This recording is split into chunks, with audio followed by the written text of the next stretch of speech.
C'est bon. Alors bonjour, bienvenue à tous et à toutes pour cette nouvelle édition du Lab IMO de la Dépêche. Merci d'avoir répondu présent à l'invitation de la Dépêche et de Promo Midi.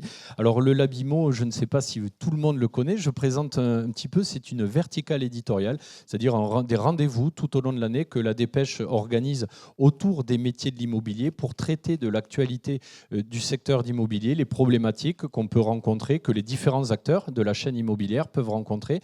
Et nous organisons des rencontres régulières avec des promoteurs, comme Promo Midi aujourd'hui, on en est ravis, mais également avec les notaires. La Chambre des notaires est partenaire du Lab IMO pour faire des points réguliers sur les marchés, sur les prix du mètre carré, mais également avec l'habitat social, avec Toulouse Métropole Habitat par exemple, ou Action Logement, qui sont des acteurs importants dans la chaîne immobilière, et vous le savez très bien. Alors vous le savez, on va parler du neuf aujourd'hui. Le neuf, c'est un secteur qui se trouve un petit peu à la croisée des chemins, dans une situation paradoxale. Pourquoi ? Parce que d'un côté, il n'y a jamais eu une envie aussi forte de neuf de la part des clients. Après le Covid, on a vu que les acheteurs, enfin en tout cas les accédants à la propriété souhaitaient des extérieurs, des terrasses, des balcons, souhaitaient une pièce de plus pour pouvoir télétravailler, ce que le neuf permet et ce qui est parfois plus difficile dans l'ancien. Ils voulaient aussi des appartements, des logements plus aux normes énergétiques et environnementales pour évidemment réduire les factures. Et on voit que cet hiver, c'est un sujet qui revient sur le devant de la scène et le neuf a des atouts à faire valoir. Et alors ça, c'est pour le côté positif pour le neuf. De l'autre, c'est une production qui a du mal à suivre. Vous le savez. Pourquoi ? Parce que le foncier devient rare, cher. Les délais de mise en œuvre sont assez longs parce qu'il y a souvent des recours sur les permis de construire. La hausse des matériaux de construction est venue aussi compliquer la donne. Et la difficulté maintenant se rajoute d'accès au crédit immobilier, puisque l'Observer, vous savez, qui regarde de près le marché du neuf à Toulouse, a noté que le taux de désistement à cause d'un refus de crédit avait atteint 27% au dernier trimestre 2022. Voilà, malgré tout ça, l'immobilier neuf reste quand même un produit très demandé par les clients. Alors souvent, ils ont du mal à trouver des programmes disponibles parce qu'on va l'évoquer, tous ces problèmes dans la chaîne immobilière de production de logements neufs, c'est un peu compliqué. Alors on en parlera avec Sabrina Abella, vous êtes la responsable de la prescription chez Promo Midi. On va dialoguer ensemble toute cette matinée. Et puis on parlera également de la réglementation énergétique qui est très importante, notamment pour le neuf. Mais avant de démarrer, j'ai le plaisir d'avoir Jean-Baptiste Gueux, qui est le PDG, directeur général de Promo Midi. Promo Midi, je le rappelle, c'est une filiale de la Caisse d'épargne, donc c'est une maison solide, bien ancrée dans son territoire, acteur de long terme. Et je crois que vous voulez mettre en lumière les engagements RSE, la responsabilité sociétale et environnementale des entreprises. Alors, on en parle beaucoup, il y a ceux qui en parlent, il y a ceux qui en font, et je crois que chez Promo Midi, vous le faites. Alors, je ne sais pas si c'est une question, Gilles, et merci de me donner la parole. Bonjour à tous. Effectivement, on le fait. Alors, toutes les entreprises aujourd'hui, vous ne pouvez plus ouvrir un journal ou regarder un chef d'entreprise dans un téléviseur sans entendre évoquer la nécessité pour une entreprise d'assumer sa responsabilité sociale et environnementale. La vraie difficulté, c'est qu'une fois qu'on a dit ça, on n'a à peu près rien dit. Qu'est-ce qui fait à part la parole du chef d'entreprise, qu'est-ce qui fait et qu'est-ce qui permet aux tiers de mesurer si cette implication, si cette responsabilité revendiquée, tant sur les terrains sociaux que sur les terrains environnementaux, est effectivement assumée et mise en œuvre par l'entreprise. Donc chez Promo Midi, on s'est posé cette question-là et on a essayé d'y répondre pour vous, d'une part, pour les collectivités, d'autre part, et pour nos clients, enfin. Et on s'est dit que si on devait effectivement engager l'entreprise sur une politique réellement responsable de ses impacts sur le plan social et sur le plan environnemental, il fallait qu'on se donne les moyens de rendre mesurable le travail entrepris. Et pour rendre mesurable ce travail, on a pris 2 décisions. La première, c'est d'inscrire notre démarche dans le cadre d'un processus ISO 26000. Alors pourquoi l'ISO 26000 ? Simplement parce que c'est une norme internationale et que les grands enjeux environnementaux ne s'apprécient pas nécessairement à l'aune de son seul quartier. Donc autant aller chercher un référentiel qui fasse sens pour tout le monde.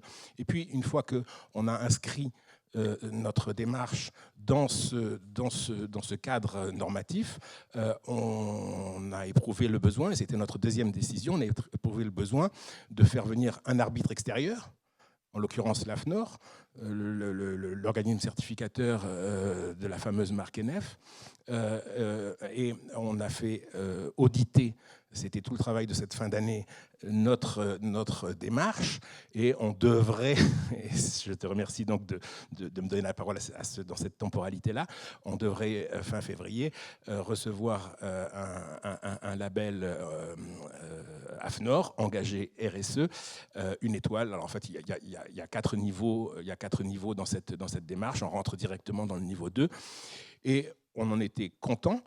On en est encore plus content depuis qu'on s'est aperçu qu'on ne sera jamais que le deuxième promoteur toulousain à avoir fait cet effort, à avoir fait ce travail. Il n'y en a que 2 sur la place. Il y en a que 2 sur la place. Il y a une centaine de promoteurs à Toulouse. Hein.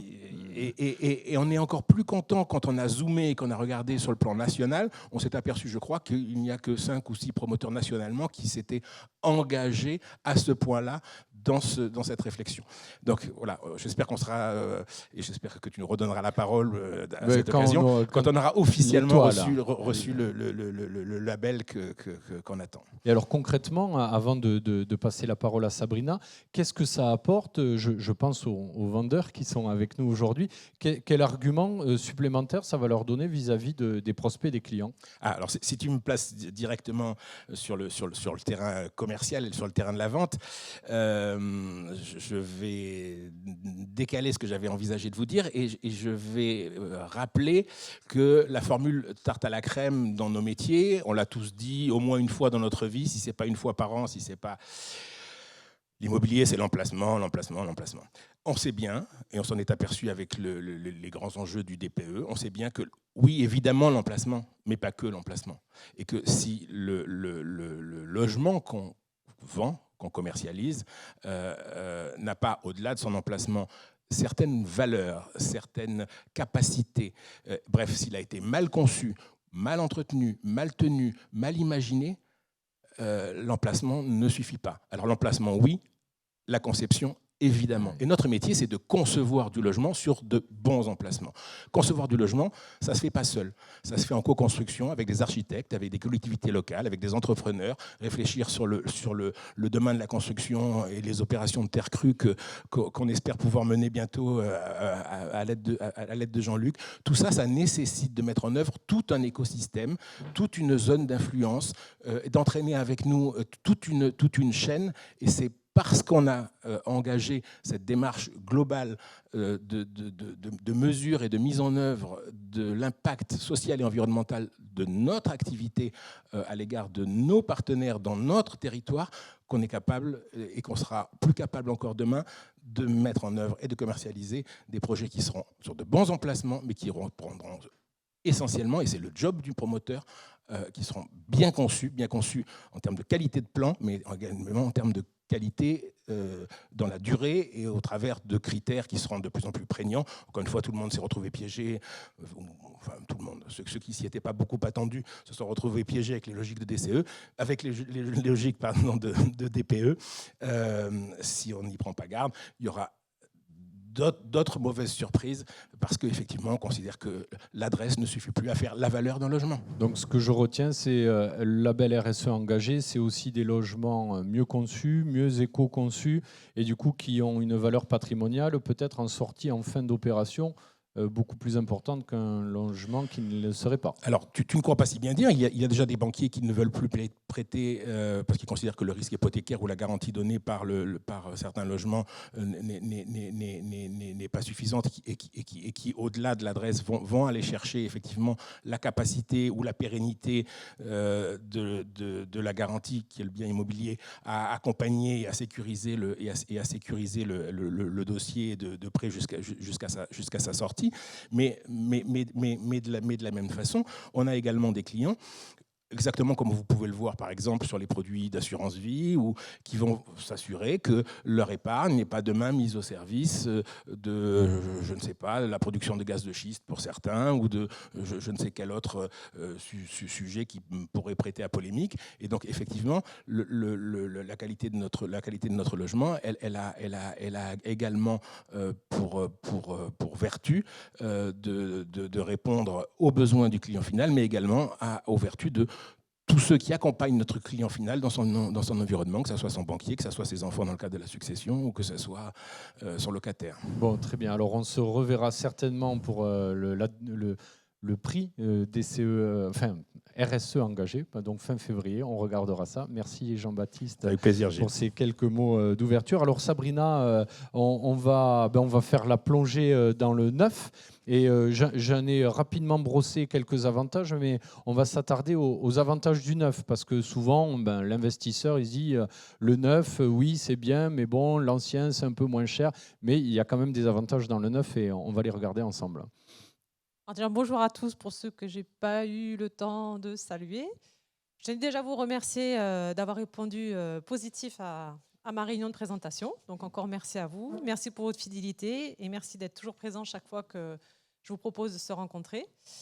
Et je tenais d'autant plus à vous remercier puisque vous représentez quand même à vous tous 65% des ventes actées chez Promomidi pour l'année 2022. Donc Promomidi a aussi besoin de vous et je vous remercie encore de continuer à regarder tous nos produits. Alors c'est vrai qu'aujourd'hui, je voulais mettre surtout l'accent sur investir dans le neuf plus que dans l'ancien. Pourquoi c'est important que ce soit en investissement locatif ou en résidence principale? Alors c'est vrai que le premier argument que je mets en avant, vous le savez, c'est les avantages liés au neuf. Donc c'est toutes les garanties que l'on peut retrouver et qu'on ne retrouve pas dans l'ancien. Alors ça passe par la garantie décennale, la garantie biennale, la garantie de parfait achèvement.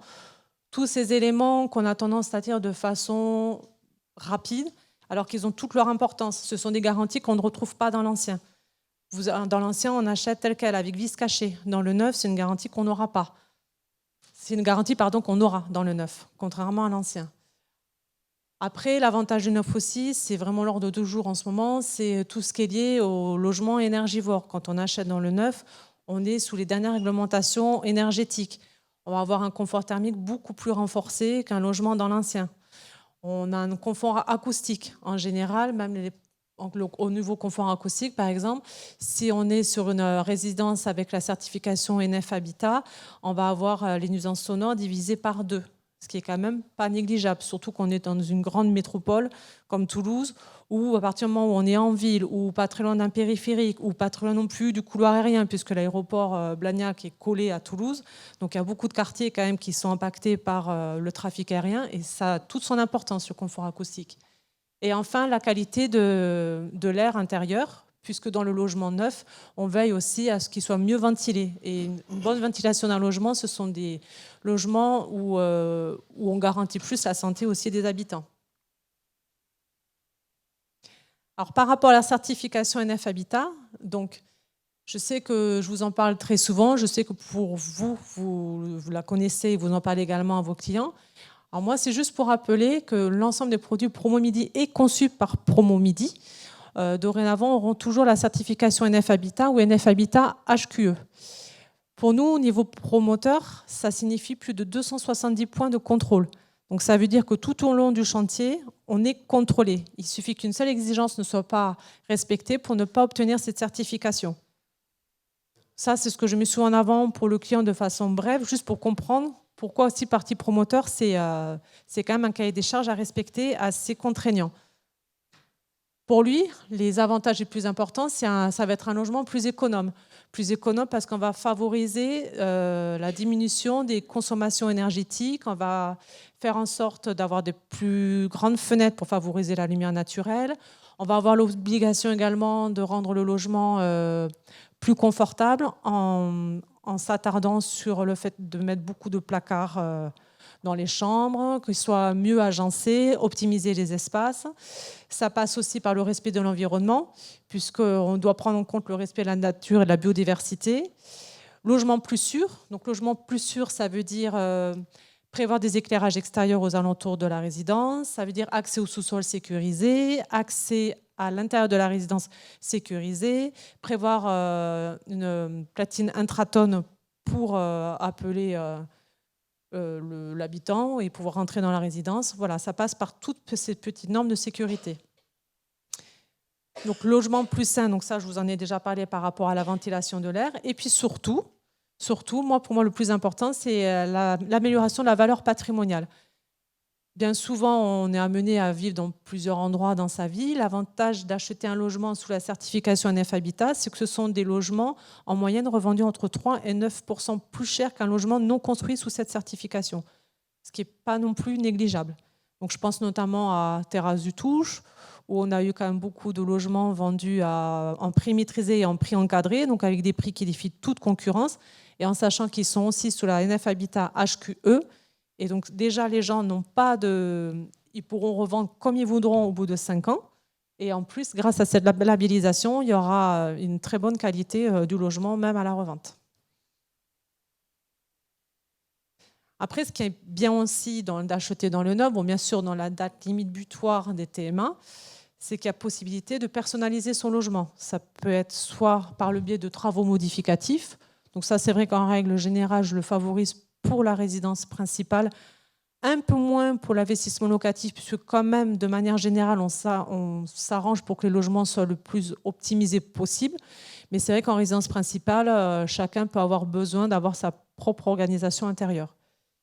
Et après, on propose aussi, toujours dans la date limite butoir des choix matériaux, de personnaliser le logement. Donc ça passe par notre chargée de clientèle, Roxane Daniel. Donc je pense que certains ont déjà eu le loisir de prendre contact avec elle. Elle convoque les clients sous forme de rendez-vous pour qu'ils viennent au bureau choisir leur coloris de carrelage, faïence, revêtement stratifié pour les chambres, portes, meubles de cuisine et salle de bain, également du logement. Donc ce que le neuf, ce que l'ancien évidemment ne permet pas. Il faut, exactement. Quand on achète de l'ancien, on veut rénover, soit pour habiter, soit pour investir et louer et mettre en location. Il faut prévoir une enveloppe travaux. Exactement. D'ailleurs, même, vous en parliez tout à l'heure, aujourd'hui, l'avantage du neuf, c'est qu'on a une enveloppe prêt à habiter. Ouais. Donc le banquier, quand il reçoit votre dossier, c'est le prix du logement et les frais annexes, juste les frais bancaires et les frais de garantie bancaire et les frais de notaire. Dans l'ancien, de plus en plus, maintenant, ils exigent la date de construction du logement et ils viennent rajouter un coût enveloppe travaux. Ah oui. Et souvent, les acquéreurs n'y pensent pas. À budgéter cette enveloppe qui est demandée par le banquier. Oui. Un logement neuf, pendant 10 ans, il n'y a pas de travaux à prévoir. Mmh. Alors, un autre avantage, quand on achète dans le neuf, il y a des dispositifs d'aide pour aider à financer. C'est ce qu'on va voir maintenant. Exactement. Il y a des aides financières pour le logement. Alors, malheureusement, Axio Logement a arrêté la prime Axio Logement cette année, qui a très bien fonctionné en 2022. Donc, il n'y a plus la prime Axio Logement de 10 000 €, mais ça, tout le monde l'a bien connu et c'est vrai que ça a permis quand même de prévoir des apports personnels sur les dossiers. Cependant, il reste toujours le prêt à taux zéro, qui reste inchangé pour cette année. J'ai vérifié hier soir, donc ça reste inchangé pour les conditions de ressources. Les barèmes restent les mêmes, donc ? Les barèmes restent les mêmes, oui. J'ai consulté l'ANIL hier soir, ça ne bouge pas pour 2023. Donc tous ceux qui ont des dossiers en cours, normalement, là, vous pouvez recommencer à redéposer vos dossiers pour les prêts à taux zéro. Donc ça, c'était les barèmes donc, qui restent inchangés par rapport à 2022. Ce qui est bien aussi, c'est le prêt Axio Logement. Il permet quand même de financer 40 000 € à 0,5%. Donc c'est une vraie aide financière. J'ai mis le barème à la suite, que ça, je pourrais vous communiquer. C'est un peu plus élevé que le barème du prêt à taux zéro. Mais c'est une réelle aide financière, surtout que la plupart des entreprises, en fait, il faut juste travailler dans une entreprise de plus de 10 salariés pour être éligible. Donc finalement, ça concerne quand même beaucoup d'entreprises. C'est un prêt qui est connu ou pas ? Pas toujours. Hein, non. C'est bien du coup d'en parler parce que ça peut permettre d'avoir un coup de pouce à 0,5%. Vu que les taux remontent, ça peut être intéressant. Oui, c'est pas toujours connu. Même la prime Action Logement, certains n'ont pas eu connaissance et c'est dommage parce que c'est vrai que c'était un coup de pouce supplémentaire. En tout cas, ce prêt Action Logement, il existe toujours. Il ne change pas. Ils le maintiennent pour 2023 et ça concerne quand même beaucoup de gens, notamment pour les gens qui achètent en prix maîtrisé, en prix encadré. La plupart du temps, ils sont éligibles à ce prêt.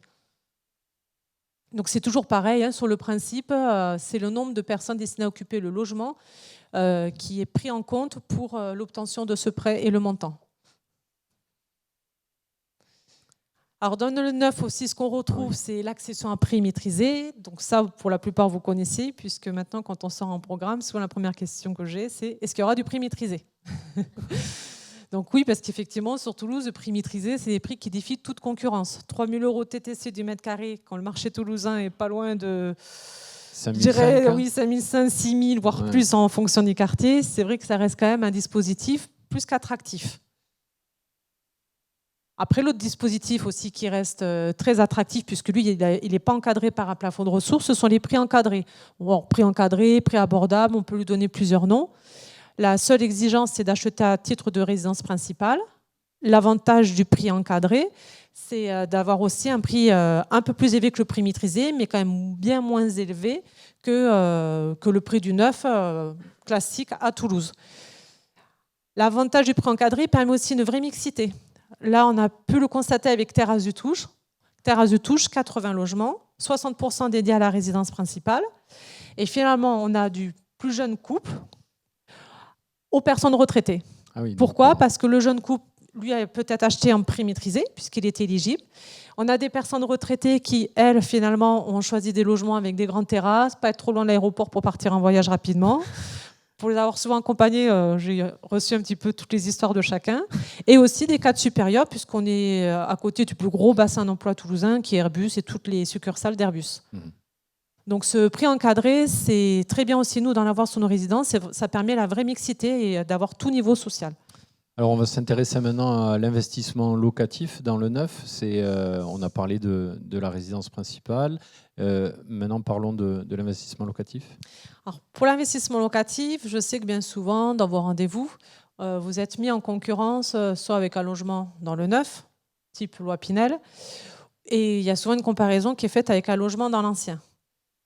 Alors là, je pense que cette année, c'est encore plus renforcé, puisque déjà depuis le 1er janvier, tous les logements qui ont un diagnostic de performance énergétique classé au-delà de 450 kWh ne peuvent plus être mis en location. Donc c'est les étiquettes G? Alors c'était EFG, c'est G au-delà de 450 depuis cette année, ne peuvent plus être mis en location, parce qu'il y a aussi les G à 420 kWh. Voilà. Depuis cet été également, depuis le mois d'août, il n'est plus possible d'indexer les loyers des bâtiments F et G. Donc on ne peut plus profiter de l'IRL et d'augmenter dessus l'inflation. D'accord. Pour le Pinel, quand vous faites vos simulations, c'est vrai que vous partez avec une grille de loyer provisoire. Quand vous vendez au début, bien souvent, le loyer a été révisé à la hausse. Entre la simulation que vous avez faite à votre client et la mise en location, bien souvent, finalement, le loyer a été augmenté pendant les 2 années qui suivent. Enfin, ça fait des années, en tout cas, que le Pinel est quand même souvent révisé à la hausse. C'est des choses qu'on ne pourra pas non plus retrouver dans l'ancien. Pour les diagnostics aussi, je pense qu'il y a assez méconnu, c'est que la plupart des diagnostics, avant un diagnostic était valable 10 ans, ce n'est plus le cas. Tous ceux qui ont été réalisés avant 2017 ne sont plus valables depuis cette année. Et ceux qui ont été réalisés en 2018 et jusqu'en 2021 ne seront plus valables à partir de fin 2024. Ça veut dire que tous ceux qui avaient des logements dans l'ancien, pour continuer de louer, vont devoir remettre à jour des diagnostics de performance énergétique. Juste pour montrer un peu, parmi les logements EFG, on a quand même à fin 2025 il y a plus de 3 millions de logements qui sont concernés, qui ne vont plus répondre à la norme. Fin 2028, on a 4,1 millions et fin 2034, 8,4 millions. Donc c'est quand même assez conséquent. Ce qui va impacter pour ces propriétaires de logements dans l'ancien mis en location de réaliser des travaux. Oui, souvent lourds et onéreux, qui viennent plomber un peu la rentabilité du produit. Exactement. Après, autre sujet, vous en avez également parlé, le Pinel aujourd'hui reste malgré tout le meilleur moyen pour diminuer ses impôts le plus rapidement possible. Alors même si maintenant on va mixer entre le Pinel sous la RT 2012 ou le Pinel Plus, quoi qu'il arrive, l'avantage du Pinel, c'est que ça permet aussi de se constituer une épargne. De manière générale, quand on achète un logement Pinel, quand la location se passe bien, 60% du logement est finalement financé par les loyers et par la réduction fiscale. Il ne reste plus qu'à la charge 40% aux propriétaires. Aujourd'hui, pour constituer une épargne, rien n'est plus. Enfin, pour moi, ça reste quand même l'immobilier le plus important. Pourquoi ? Parce que le livret A, bien qu'il augmente, on ne peut pas placer beaucoup d'argent puisqu'on est plafonné à 22 950. Les fonds en euros aujourd'hui rapportent pas beaucoup non plus. Les placements, tout ce qui est contrat, assurance vie, c'est pour que ce soit rentable, il faut prendre des risques et rien n'est jamais sécurisé. Donc c'est vrai qu'aujourd'hui, l'investissement patrimonial dans l'immobilier reste quand même une valeur sûre. Alors on l'a évoqué d'un mot avec la performance énergétique des bâtiments. Avec vous, Jean-Luc Delteil, vous êtes le responsable d'innovation de Promomidi. On va faire un focus sur la réglementation énergétique. Voilà, environnementale. Environnementale. Donc c'est la fameuse RE 2012 et 2020 maintenant. Alors la RT 2012. RT, voilà, après, j'arrive. On est la RE 2020. Donc vous allez nous expliquer un petit peu ce que ça apporte, tous ces labels, ces réglementations. Bonjour à tous. On vous entend. Parlez, posez-le tranquillement. Déjà, c'est quoi la RE 2020 ? Donc c'est une nouvelle réglementation qui a été mise en place pour les bâtiments neufs, tertiaires et résidentiels. Elle succède à la RT 2012 et indique de nouvelles règles environnementales, énergétiques et thermiques, donc, qui existaient déjà dans la RT 2012. Donc, elle a pour but de lutter contre le réchauffement climatique et de diminuer les gaz à effet de serre tout le long donc, du processus de la construction jusqu'à la démolition du bâtiment et son cycle de vie. Quoi. Donc voilà. C'est tout de la naissance des fondations jusqu'à... Le calcul se fait sur 50 ans. Quoi. Voilà. Donc la RE 2020 complète la RT 2012. Elle renforce surtout le critère B-bio de 30%, c'est le critère bioclimatique, c'est-à-dire que le B-bio, c'est tout ce qui est l'enveloppe du bâtiment, l'isolation, on va travailler sur l'isolation, l'orientation, sur les fenêtres, les apports solaires, les protections, voilà, tout ce qui est la consommation du bâtiment, ses besoins. Voilà, ça, c'est le B-bio. Et donc, on a durci, la RE 2020 a durci de 30% ce critère-là. Quoi. Et les performances et les exigences thermiques et énergétiques aussi ont été élevées.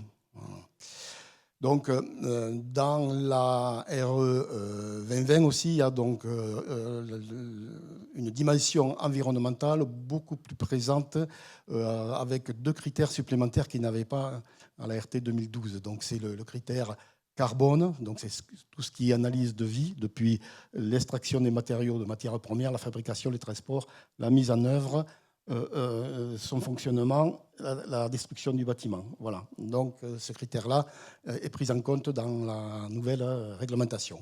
Et bien sûr, il y a le très important, on a pu le vivre l'été dernier. C'est presque le plus important pour l'usage. Le critère confort d'été qui sera pris en compte dans ce calcul de la RE 2020. Quoi. À partir de quand la RE 2020 s'applique ? Quel programme Alors la RE 2020, elle s'applique depuis le 1er janvier 2022 pour le tertiaire, pour les maisons individuelles, où là, le gaz a été supprimé. Le 1er juillet 2022, ça a été pour le tertiaire et les bâtiments d'enseignement. Donc voilà. Tous les permis de construire déposés à partir de cette date doivent répondre impérativement. D'accord. Doivent avoir la conformité. Donc en 2024-2025, il y a suppression de l'énergie gaz sur l'ensemble des bâtiments. Donc, pour atteindre en 2050 une neutralité carbone. Donc, il y a 3 objectifs. Tiens, ça, c'est les dates qu'on vient de. Voilà, ça, c'est les dates. Vous les connaissiez par cœur, hein ? Il n'y avait même pas de slide. Hein. Voilà. Il y a 3 objectifs dans la RE 2020.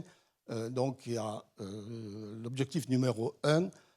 Qui est l'objectif donc, de l'énergie. Donc, ce qu'on vient de dire là, c'est par rapport au B-bio, c'est les bâtiments qui consomment moins et qui utilisent moins d'énergie carbonée. L'énergie carbonée, c'est tout ce qui est gaz. On arrive à quantifier l'économie en pourcentage? Oui, oui, on arrive à quantifier. Combien on gagne? C'est 10%, 20% de consommation avec un bâtiment RE 2020 par rapport à RT 2012? Alors, c'est difficile de le quantifier en pourcentage parce qu'on supprime carrément, on va même au-delà de 50%. Ah oui. Voilà. Parce qu'on supprime des énergies, gaz, électricité, on les remplace par des énergies renouvelables, voire solaires, moins carbonées, et qui fait appel à des ressources naturelles. Donc il y a un coût d'usage qui va plonger. Il y a un coût d'usage qui va plonger, effectivement, pendant... Ça, je pense aux vendeurs, c'est un argument, parce que ça va être immanquablement un peu plus cher qu'un bâtiment RT 2012, parce qu'il y a des nouveaux procédés. Il y a de nouveaux procédés. Mais en échange, on a un coût d'usage moins élevé. Moins élevé, voilà, pour les consommations, effectivement, oui. Et puis, ça sera des bâtiments qui seront mieux conçus, où on va construire différemment et essayer de prendre l'environnement aussi pour tout ce qui est biodiversité, etc. Quoi. Voilà. Alors, deuxième objectif, deuxième objectif, c'est tout ce qui est carboné. Donc, c'est toutes les énergies carbonées et c'est surtout tous les matériaux. Les matériaux, chaque matériau qui sera mis en œuvre devra posséder une fiche où sera quantifiée la quantité de carbone qu'il émet. Donc, et après, dans le calcul de la RE 2020, on prend compte donc de ces calculs pour avoir un résultat et des coefficients qui nous sont imposés. Quoi. Très bien. Voilà. Et le troisième objectif, c'est le confort d'été en prévision donc, des canicules qu'on a rencontrées. Quoi. C'est une norme qui avait anticipé sur le réchauffement de la météo. On a le problème du réchauffement climatique ne date pas de l'été dernier. Quoi. Et ça date depuis plusieurs années. Et la RE 2020 a commencé, il y a au moins 5-6 ans, on a commencé à s'y intéresser, à l'étudier. Quoi. Voilà. Donc c'est très important, c'est surtout par rapport au changement climatique et aux gaz à effet de serre qui maintenant, on voit ce que ça fait sur l'environnement. Quoi. Donc tout ce qui est les garanties, le confort d'été. Donc, on va agir essentiellement sur l'enveloppe du bâtiment et on va essayer de garder de l'inertie au bâtiment, de faire des bâtiments qui sont beaucoup plus performants en termes d'inertie. On va traiter les apports solaires. Et puis essayer de recourir au système de rafraîchissement passif, les puits canadiens, les géocoolings, voilà, tous les systèmes qui existent actuellement. Voilà. Donc, après, si tu peux passer. Alors ça, c'est les dates clés. Voilà. Donc, là, il y a un petit principe de conception bioclimatique d'une maison et où on peut voir où il y a une protection solaire l'été et puis l'hiver où on essaye de capter justement le soleil par des baies vitrées. Voilà. Et puis l'orientation qui est très importante de ce bâtiment où on a des zones des pièces à vivre où on les mettra plutôt au sud et les pièces tampons plutôt au nord, quoi, avec des protections. Voilà. Tout ça avec une ventilation et un nouveau système de chauffage, de nouveaux matériaux. Ça, c'est les grandes lignes de la... Oui, on voit le plan de disposition des pièces. Des pièces à peu près. Bon, c'est un principe. Voilà. Donc, pour la conclusion, donc, la RE 2020, il faudra agir bien sûr sur la conception du bâtiment. On va agir sur l'isolation de l'enveloppe. On va agir sur la limitation des apports solaires. Il faut savoir que plus on utilise la climatisation, plus on réchauffe. Et plus on réchauffe, plus on va utiliser la climatisation. C'est un cercle vicieux un peu. Parce que pour faire la climatisation, il faut du chaud. Donc en 2005, il y avait à peu près 5% en France de maisons qui utilisaient la climatisation. Il est estimé qu'en 2030, on sera à 35%. Ah oui. Voilà. Il y a, en 2050, il y aura 50% de la consommation d'énergie mondiale qui sera utilisée pour la climatisation. Oui. La climatisation, comme elle fait du chaud, elle fait des îlots de chaleur. Elle fait du chaud à l'extérieur. Elle fait du chaud à l'extérieur. On estime que dans 10 ans, la température des villes va remonter d'1 degré la nuit. À cause de la climatisation. Ouais. Bon, ouais, effectivement, donc l'idée de... Et ça fait des îlots de chaleur, donc oui. On climatise encore plus, etc. Donc c'est pour ça que la conception avec l'ARE 2020 est très importante par rapport aux apports solaires, les protections et faire des rafraîchissements passifs, quoi. Le but, nous promoteurs, c'est justement que le client utilise le moins possible la climatisation. Et c'est mieux pour sa facture. C'est mieux pour sa facture aussi. Voilà. Très bien. On a terminé où il y avait... Voilà, donc après, pour les points à agir, donc on va agir sur les gaz à effet de serre, agir sur les besoins en énergie, le choix des matériaux, biosourcés, géosourcés. Et puis, ce qui est important aussi, c'est le recyclage et le réemploi des matériaux après la fin de vie du bâtiment, quoi. Très bien. Ben, merci beaucoup pour ce petit focus Zoom. La géothermie, vous voulez en dire un mot ? Alors oui, la géothermie, donc je vais en dire un petit mot, si tu peux me mettre On va afficher le... Voilà. Donc, en géothermie, il existe 3 types de géothermie. Donc, il y a la géothermie profonde, la géothermie de surface et la géothermie horizontale. Donc, là, on le voit sur le schéma, on a... ce qui est le plus utilisé, c'est la géothermie horizontale, c'est-à-dire on vient terrasser sur une profondeur entre 60 et 1,50 m, voire un peu plus, et on met tout un réseau de fluides caloporteurs. Donc l'inconvénient de ce système, c'est que ça prend énormément de foncier. Donc oui. Voilà. Pour le logement collectif, c'est pas très adapté. Pour le logement collectif, c'est pas trop adapté. Pour l'ancien, non plus. Après, il existe donc de la géothermie horizontale. C'est celle qu'on voit à côté, là, hein, voilà. Et donc, où on creuse des puits jusqu'à 200 mètres, 100 à 200 mètres. Sur Toulouse, on est à 100 mètres. Voilà, on est limité à 100 mètres. Il faut savoir que la température du sol est à peu près de 15 degrés sur Toulouse. Et plus on descend, tous les 100 mètres, on augmente de 3 degrés. Bon, nous, on est limité à 100 mètres. Donc, quand on fait ces puits, il en faut souvent 1 ou 2 par maison, par villa. Pour les bâtiments collectifs, ça existe aussi, on peut le faire. Il existe plusieurs types de géothermie.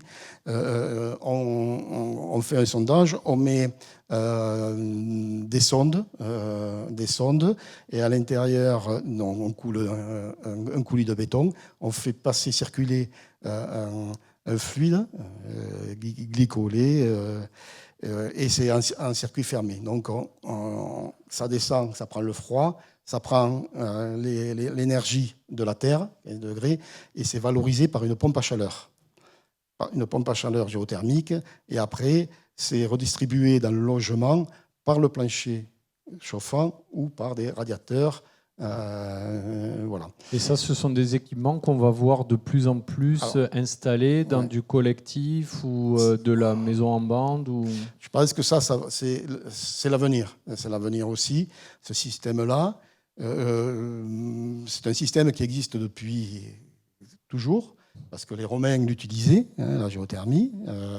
Donc, on va y venir, parce qu'étant donné que le gaz, on va moins l'utiliser. On va moins utiliser aussi les énergies fossiles, l'électricité, le gaz et l'électricité aussi, parce que le coût de l'énergie est très important.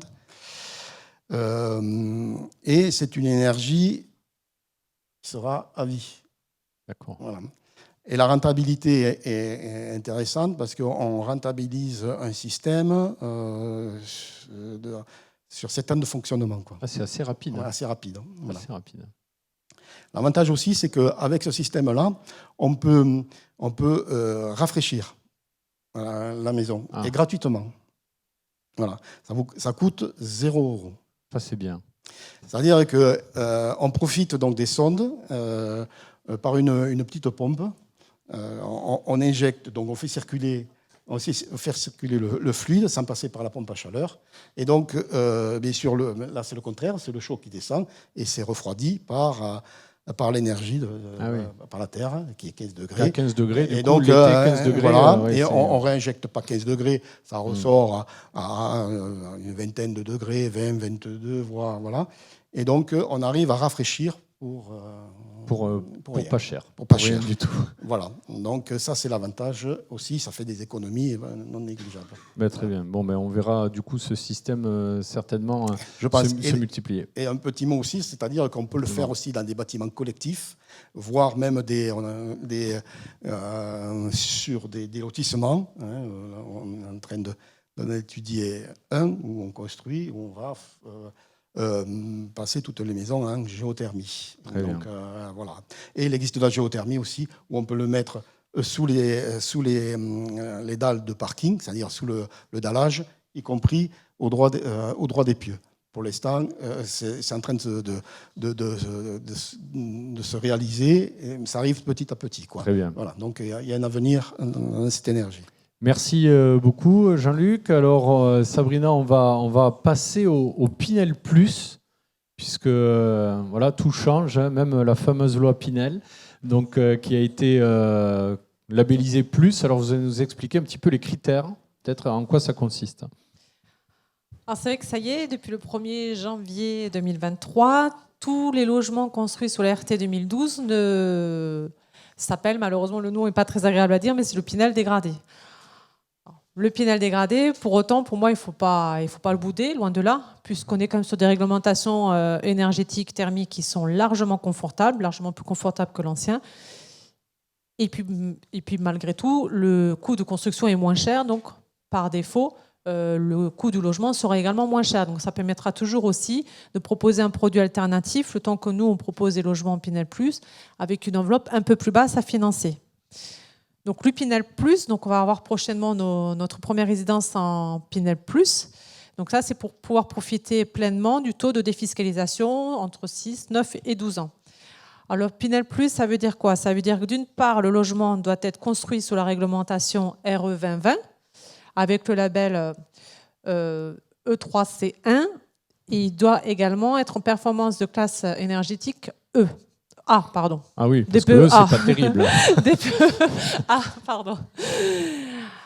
Alors après, les autres aspects qu'il faut voir dans le Pinel Plus, c'est qu'on a des superficies habitat minimales à respecter, que ce soit pour le studio, le T2 ou le T3. Donc en fait, le législateur a voulu privilégier une qualité d'usage des logements Pinel Plus. Hein. Exactement. Le but, c'était de proposer des logements plus grands. Alors c'est vrai que l'avantage des logements plus grands, souvent, ça signifie moins de turnover dans les logements. Quand on fait des petits T2 de 38 mètres carrés, c'est vrai que c'est bien parce que ça fait un prix de vente d'appel, entre guillemets.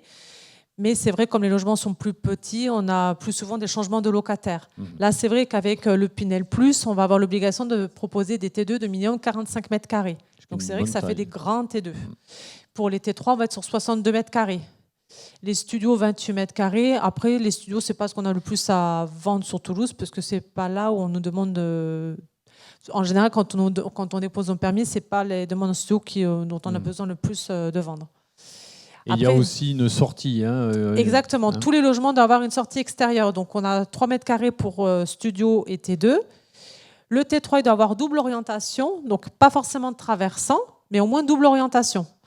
Quand on peut faire traversant, on le fait. Et d'ailleurs, on va avoir notre première résidence en Pinel Plus qui sera entièrement... tous les logements seront traversants. Mais au moins une double orientation. Là où ça reste encore un petit peu ambigu, donc on va suivre de près, c'est concernant les logements qui seraient sous la RT 2012 et pour lesquels on aurait une réglementation E3C1. On attend juste de voir si ceux-là, s'ils pourront être définis en Pinel+. On n'a pas réussi encore à avoir la certitude pour le moment. Donc ça, on attend de voir ce que ça va donner. Et je vous tiendrai bien entendu informé. Donc c'est vrai que finalement, entre le Pinel sous la RT 2012 ou le Pinel+, je pense aussi ce qui va faire choisir l'acquéreur, c'est aussi l'enveloppe à financer. Puisque malgré tout, les logements qui nous restent à vendre sans Pinel+, ont une enveloppe plus réduite. Après, ce qui est bien malgré tout, c'est que ce soit Pinel ou Pinel+, on est quand même sur des logements neufs et quoi qu'il arrive par rapport à un logement ancien, on est sûr que le locataire paiera pour le même loyer, il consommera moins d'énergie. Il sera toujours plus attiré par habiter un logement neuf qu'habiter un logement dans l'ancien.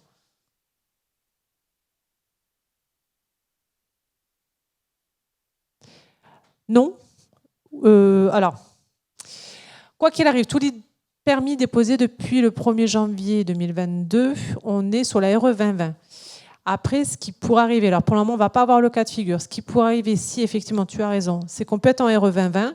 Et si, par exemple, par rapport à la superficie plancher qu'on a, on pourrait peut-être avoir, plutôt que de faire un T2 trop grand, par rapport à la superficie plancher, finalement, ça nous ferait un T2 de 48 mètres carrés et un T3 de 70 mètres carrés. Comme le coût de construction est plus élevé, peut-être que ça nous ferait des logements trop coûteux. Donc il se pourrait que sur certains programmes, on n'en a pas encore dans ce cas de figure. Il se pourrait qu'on ait par exemple 3 T2 de 40 mètres carrés qui seront sous la RE 2020, donc qui seront très bien classés au niveau consommation énergétique, mais qui par contre ne seront pas éligibles en Pinel+, parce qu'on n'aura pas respecté la superficie minimale. Donc ça, je ne sais pas encore, on verra dans les programmes à venir. En tout cas, nous, notre promis ne sera pas concerné, mais on a le droit. Ce n'est pas interdit. Sur notre site Imolid, pour vous, pour que ce soit plus facile, parce que je sais que ce n'est pas toujours évident, on les a identifiés, on va les identifier, les logements. Il existera le Pinel et le Pinel+.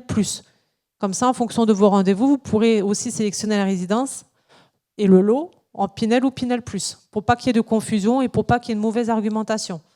Donc ça, il n'y aura pas... normalement, ce sera simple pour vous. Ils l'ont déjà mis en place. Donc moi, je n'ai pas encore de résidence en Pinel+, elles vont arriver. Mais en tout cas, ce sera facile d'identifier les lots. Alors, justement, là, on va rentrer dans le vif du sujet, les stocks qui sont encore en cours. Et vous allez nous présenter plusieurs résidences que vous avez à la vente. Oui, donc j'en profitais pour faire un petit point sur le stock. Je pense que vous avez tous vu, il y a un petit coupon sur le siège avec un crayon. Parce que je vais vous faire un petit quiz à la fin. Ah, qu'est-ce qu'il y a à gagner? Alors, faut être... Alors, c'est pour les sportifs. Il y a 3 matchs de rugby et 2 matchs de foot. Très bien. Je ne suis pas le sport. Donc, c'est quoi? C'est Stade Toulousain? C'était FCC? Mais en tout cas, ce sont des bons matchs de foot après mon mari. Et des bons matchs de rugby. Bon. Alors, comment il faut jouer? C'est quoi les règles? Alors, je fais ma petite présentation sur les programmes et à la fin, j'ai un petit questionnaire. D'accord. Donc, il faut écouter, c'est ça? Il faut écouter. D'accord. Alors, on y va. On y va. Première résidence, Villa Celosa. Je pense que tout le monde entend largement parler par moi de Villa Celosa. C'est notre seule résidence livrée, bas de Croix-Dorade. Donc, il reste à la vente une villa sur laquelle nous avons baissé le prix, 400 000 €. Elle est initialement à 410 000. L'avantage, c'est qu'elle a une chambre au niveau bas, une salle de bain niveau bas et 2 chambres à l'étage. Donc, c'est comme relativement rare d'avoir des villas T4 avec une chambre en bas. Après, il nous reste le T3. Le T3 dont on voit la terrasse en dernier étage, une terrasse de 30 mètres carrés. Donc là aussi, vous le savez, il y a des clés qui sont à disposition, organiser des visites puisque c'est livré. Et donc, on peut acter immédiatement. Et un petit retour de lot, un T2 qui ne s'est pas acté en fin d'année, à 297 500. Donc, j'avais fait un petit emailing concernant ce retour de lot. Il a été de suite optionné. Mais en tout cas, il n'est pas signé. Pardon, c'est un T3, oui. Vous suivez bien. Ah, c'est de bon augure pour le petit quiz tout à l'heure. Oui, pardon, c'est un T3. Oui, T3 et pas T2 donc. Il est traversant. Double orientation. On le voit, c'est celui au premier étage. Donc chambre côté rue, mais la rue La Jalousie, c'est une rue en sens unique, et le balcon à l'arrière. Donc il a les deux chambres côté rue, un grand séjour, un grand placard et une salle de bain. Alors juste pour revenir sur notre... Alors j'ai préféré répartir, parce que je sais que la plupart d'entre vous, tous ceux qui êtes là, en tout cas, je sais que vous regardez régulièrement le stock de Promo Midi, juste pour rappeler nos résidences qui vont arriver en livraison cette année. Donc la première résidence où il y aurait juste un lot Santo Vista, Saint-Orens, pour laquelle d'ailleurs on a organisé les visites cloisons cette semaine. Il nous reste un T3 à la vente. Un T3 à 315 000 €. Pourquoi 315 000 €? Puisqu'il a la particularité d'avoir 3 places de parking. Voilà. Il est en duplex, une chambre au niveau bas, une chambre au niveau haut. Il est grand, il n'est pas loin de 67 mètres carrés. Il a 2 salles de bain, une à l'étage, une au rez-de-chaussée. Donc c'est vraiment un T3 atypique qui peut aussi bien plaire pour la résidence principale que pour un investissement locatif. Terrasse du Touche, où là, comme vous le savez, nous avons un logement de témoin de livrer. Je propose de vous accompagner pour faire des visites. Donc terrasse du Touche, on arrive à la fin, puisque là j'ai marqué qu'il restait 5 lots à prix encadré à la vente. Et il y a encore une signature hier soir, donc plus que 4. 4 lots à la vente sur Saint-Martin-du-Touche, donc avec des T3 à partir de 225 000, un T4 à 297 000. J'ai souvent des demandes par rapport à ça, c'est que ce T4 a la particularité d'avoir une cuisine séparée avec un grand cellier. Et on a également un T5 qui est revenu à la vente à 373 000. Il fait 102 mètres carrés, il a autant en superficie terrasse. Donc celui-ci, je vais vous faire le mail prochainement. Je vais vous proposer d'ici une dizaine de jours d'organiser une visite. Voilà, comme ça je préviens le responsable chantier et on ira faire la visite de ce logement puisque le carrelage est posé, presque tout est fini sur ce logement. Voilà. La Cavalière, il reste un T4 à la commercialisation. C'est celui qu'on voit à l'angle au 2e étage. L'avantage, c'est qu'il a un grand balcon filant qui permet à l'ensemble des pièces d'accéder sur le balcon. Donc la Cavalière, on n'est pas très loin des arènes, 400 mètres des arènes. Mais ce que je mets surtout en avant, c'est que face à notre résidence, route de Saint-Simon, c'est d'abord un parc, puis à gauche, le petit casino, et après, à côté, la clinique Ambroise Paré. Il nous reste une villa également à la commercialisation, à 395 000. Donc là, cette villa, l'avantage, c'est qu'elle est traversante. On peut y accéder soit depuis la rue avec son petit jardin usage privatif, soit depuis l'arrière de la résidence, puisqu'elle possède 2 places de parking en sous-sol. Et quand on se gare au sous-sol, on ressort par le bâtiment collectif et on peut rentrer par la baie vitrée derrière, puisque Jean-Luc Delteil, ici présent, a prévu sur la porte-fenêtre une clé pour permettre de rentrer soit par l'arrière, soit par la rue. Et la villa est prééquipée effectivement en climatisation. Ah, la fameuse clim. La fameuse clim. Voilà. Et enfin, dernière résidence livrée en 2023 également, c'est Ombel. Donc on est à 300 mètres. On a 300 mètres de Villa Celosa qui est livrée. Alors, par rapport à Ombel, depuis hier, je viens de mettre visible pour vous une villa T4. On se retrouvera sur le même format que la Cavalière. Donc, c'est une villa T4 que l'on voit ici. Elle donne côté jardin, 3 chambres à l'étage et la partie de vie en bas avec son jardin usage privatif. Il nous reste les 2 grands appartements T3 avec les grandes terrasses que l'on voit. Non, ils sont de l'autre côté, donc les 2 grandes terrasses côté rue. Et puis des dossiers pour lesquels on n'a pas eu les financements en fin d'année. Donc on a des T2 à partir de 226 000 €. Donc on est en livraison rapide. Et là, on propose un vrai prix d'appel, 226 000. Alors aujourd'hui, c'est difficile sur Toulouse Centre d'avoir des prix en dessous de 250 000.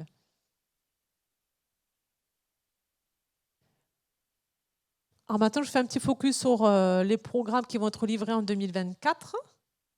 Alors déjà, bravo à tous ceux qui ont vendu sur Attic. Tous les dossiers qui étaient en cours de financement sur Attic ont tous été actés sans faute au 31 décembre 2022. Donc, ce sont des dossiers qui ont été très rapides. Et il reste juste à la commercialisation 2 T2 à partir de 269 500 et 2 T4 avec des T2. T2, il y a marqué T3. T3, pardon, 2 T3 pardon, et 2 T4. Les T4, ce sont les grandes terrasses sur le toit qu'on voit, elles font pas loin de 70 mètres carrés. Donc ce sont des T4 quand même assez atypiques. On a notre résidence également ECA au minime, c'est le deuxième visuel qu'on voit ici avec le toit en zinc. Donc moi j'aime bien cette résidence, pourquoi? Parce qu'on n'est que sur 18 logements.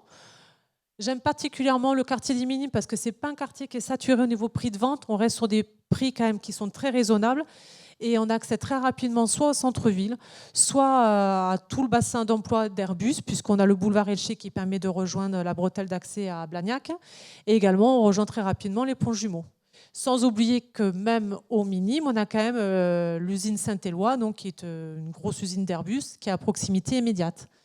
L'avantage de la rue Bernard-Délicieux, donc c'est un quartier qui est mixte. Mixte pourquoi? Parce que côté Bernard-Délicieux, on est sur les anciennes maisons des Minimes, briquettes égalées, petites maisonnettes. Et de l'autre côté, on est sur la fin de la zone d'activité de Fondère. Voilà, mais qui ne génère pas particulièrement de bruit. C'est pour ça qu'on a choisi cette architecture avec les toits en zinc qui rappellent un petit peu le côté un peu plus entreprise. L'avantage aussi des Minimes, c'est qu'on est très proche du canal. Donc on accède rapidement au canal latéral à la Garonne.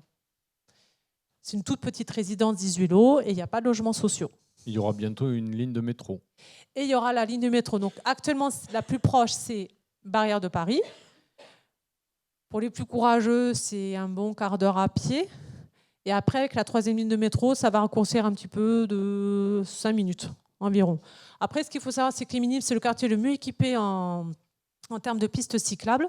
Donc en fait, quand on rejoint le boulevard Sylvion 31, tout est prééquipé pour les vélos. Donc on peut rejoindre rapidement le métro ou alors prendre le bus qui a sa propre voie dédiée qui n'est pas impactée par les bouchons sur ce boulevard. Les jardins de lumière. Donc ça, c'est une petite résidence qu'on a à Pont-Pertusa. Donc on part au sud-est de Toulouse. Ce ne sont que des prix maîtrisés. Alors même si on n'est pas à Toulouse, on les appelle prix maîtrisés. Là, c'est le Sicouval qui encadre ces prix.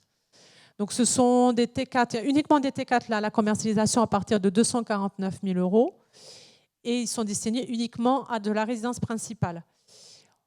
Donc c'est le Sicouval qui encadre les prix. Et il n'y a pas de plafond de ressources, contrairement au prix maîtrisé à Toulouse. Juste, il faut acheter à titre de résidence principale. Donc là, on rejoint un petit peu la réglementation des prix encadrés ou le prix abordable. Cœur Arzac. Donc ça, vous connaissez notre résidence, notre fameuse résidence à Saint-Cyprien. Donc nous, c'est notre résidence coup de cœur. C'est une adresse qu'on attendait depuis longtemps. Le permis a été très compliqué à obtenir. On est sur une toute petite résidence de 21 logements. L'avantage, c'est que les 80% des logements seront dédiés à la résidence principale parce qu'il n'y avait que 3 studios et 1 T2. Et après, par rapport aux autres logements, il est vrai qu'ils sont vraiment destinés à la résidence principale. On a mis l'accent sur les prestations puisqu'on n'est plus sur nos prestations classiques. On est sur du parquet contre-collé, on est sur des dalles en grès sur les terrasses, équipées entièrement de domotique, WC suspendu. Voilà, donc c'est par rapport à l'adresse, c'est une résidence qui méritait d'avoir encore des prestations supérieures. Et enfin, la dernière, Reine-Élisabeth. Donc là, on est avenue de Grande-Bretagne, environ à 300 mètres de la cartoucherie. Toute petite copropriété de 24 lots.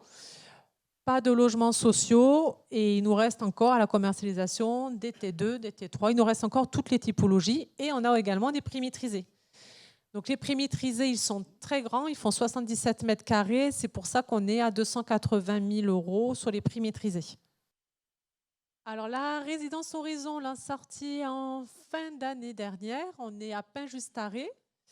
Petite copropriété de 28 lots. L'avantage, c'est que depuis le foncier, on fait tout à pied. On est à 500 mètres du cœur de Pain-Justaré. Aucune nuisance sonore, beaucoup d'espace vert. À gauche du programme, pour le moment, ce n'est pas constructible. Donc on garantit au moins une tranquillité et surtout le fait de pouvoir tout faire à pied. Pain-Justaré, on est au sud-ouest de Toulouse. On a un bassin d'emploi très important et varié, puisqu'on va aussi bien du propre bassin d'emploi, beaucoup de PME sur la commune de Pain-Justaré.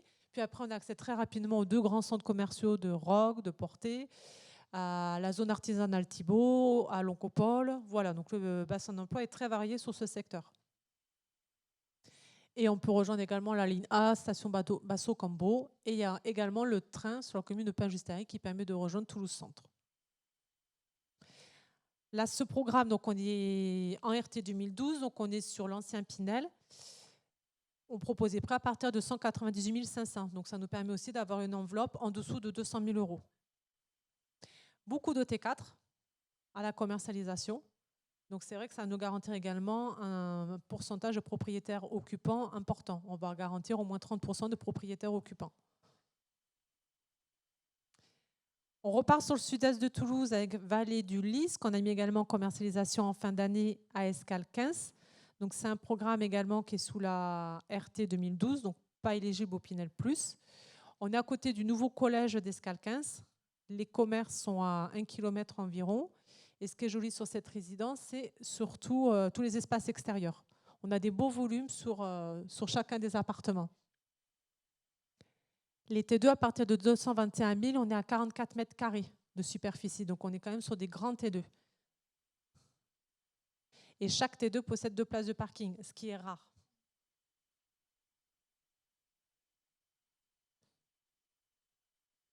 Dans nos prochaines sorties commerciales, on va avoir alors je ne connais pas encore exactement la date de lancement, mais certainement avant mars. Suzanne Garden, donc on est situé 44 route de Revel, donc très proche de la place de l'Ormeau, à proximité immédiate du parc à la Louffe.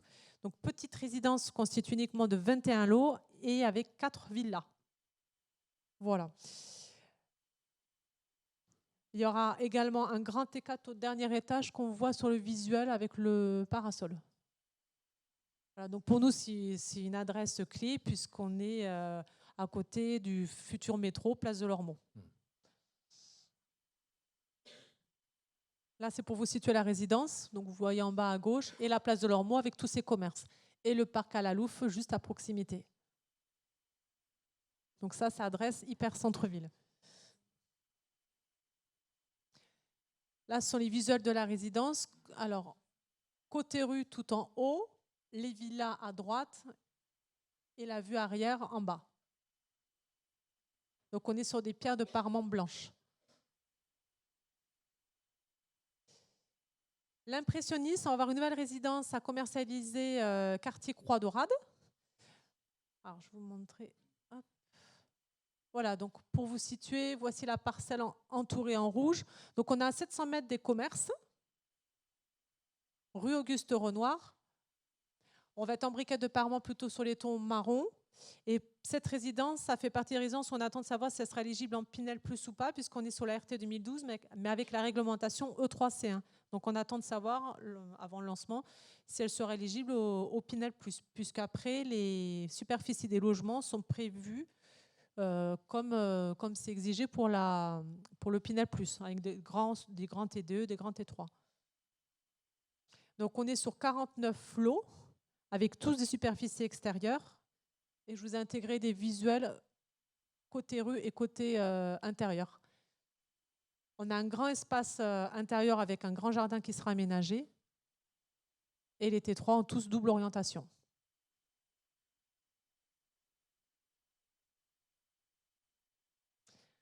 Ça, ce sera notre première résidence en Pinel Plus. Donc, on va avoir notre premier programme sur la ZAC Malpère, l'îlot A16. Alors, l'avantage de cet îlot, c'est qu'il est occupé quasiment à 50% par un bois déjà existant et qu'on va conserver. Comme on a déjà évoqué, les T3 doivent avoir minimum double orientation. Pour ce programme, la particularité, c'est que les T2 et les T3 seront tous traversants. Je vous ai mis... Voilà. Donc, ils ont tous leur entrée individuelle, ils sont tous traversants. Sur la ZAC Malpère, alors, c'est le rectangle en rouge. Donc, on voit bien que la moitié de la parcelle est occupée par le bois.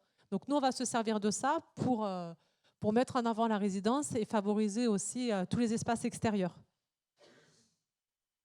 Voilà, je vous ai mis des exemples de ce qu'on va pouvoir réaliser entre des passerelles en bois, des chemins en béton désactivé et cette obligation du coup de conserver une bonne partie des arbres existants. Même les appartements en rez-de-chaussée seront légèrement surélevés, on peut le voir en haut à gauche.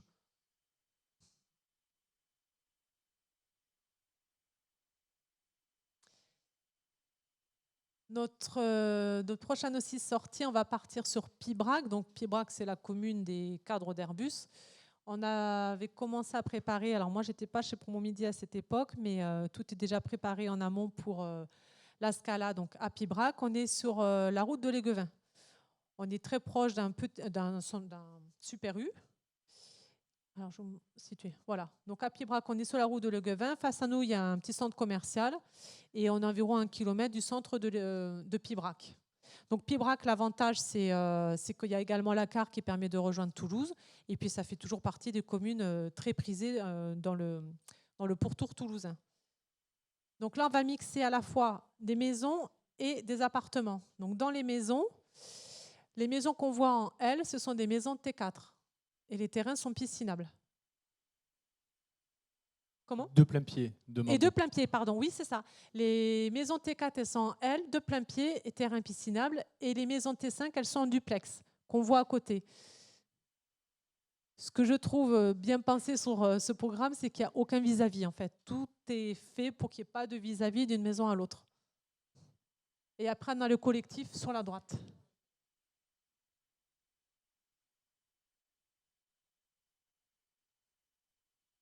Voilà. Bon, très bien. Voilà un tour d'horizon des lancements et du stock. Alors, c'est maintenant les questions ? Oui, c'est maintenant. Donc, alors, prenez vos petits test. papiers, les crayons qu'on vous a laissés sur les chaises.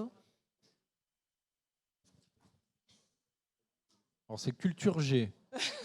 Bon, c'est pas vraiment culture générale, je sais pas trop comment l'appeler. Mais... Bon, on va voir. Alors, la première question.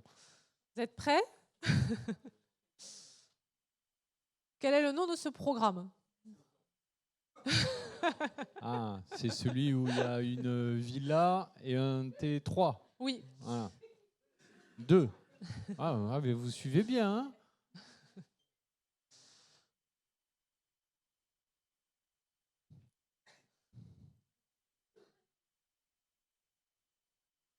C'est bon ? C'est bon pour tout le monde ? Alors, deuxième question. Rien à voir avec Promo Midi. Quel a été le score France-Maroc à la Coupe du Monde de foot 2022 ? Ah, là, c'est la culture générale.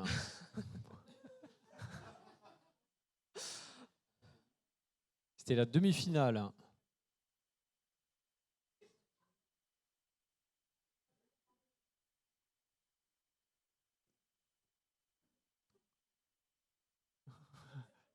Il y en a qui ne partagent pas les bonnes réponses. Hein.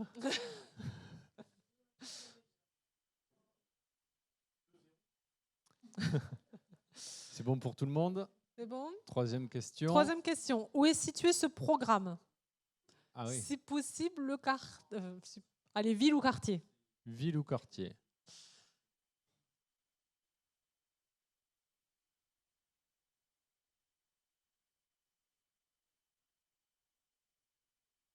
Ça, c'est pour voir si certains vont regarder nos images mises en ligne à l'onglet Médias. Ah, c'est ça.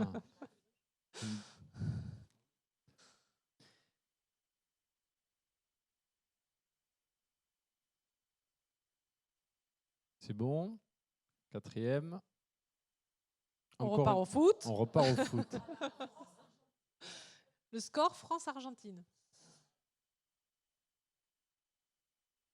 Ça, c'était la finale pour ceux qui n'auraient pas suivi. Non, on ne compte pas les pénaltys.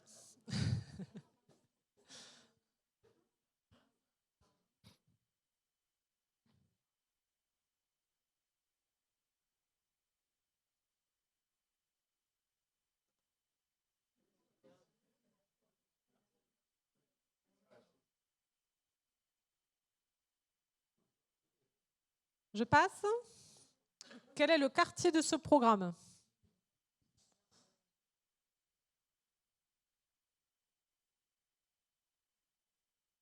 Normalement, je n'ai pas fait trop de pièges, j'ai pris des visuels de résidence qui ont été présentés.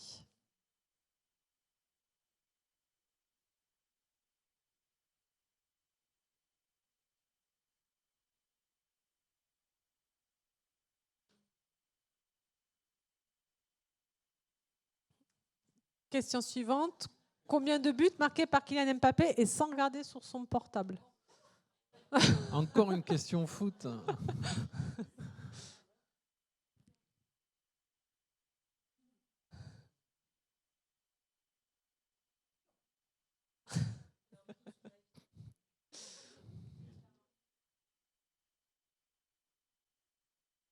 Septième question, ça je l'ai dit. Ah oui. On l'a Quelle entendu. clinique est à proximité de ce programme?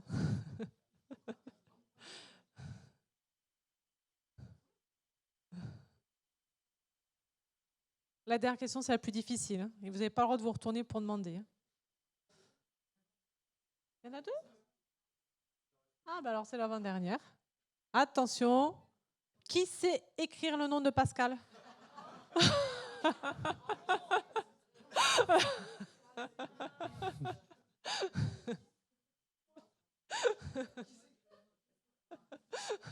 Ça a l'air difficile. On a beaucoup de scores au Scrabble avec le nom de Pascal.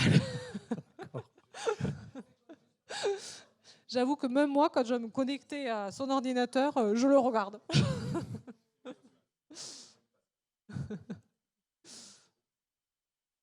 Et dernière question, quelle est l'adresse magnifique de cet endroit? Ah, Qui le reconnaît? pour savoir s'il y en a qui viennent souvent.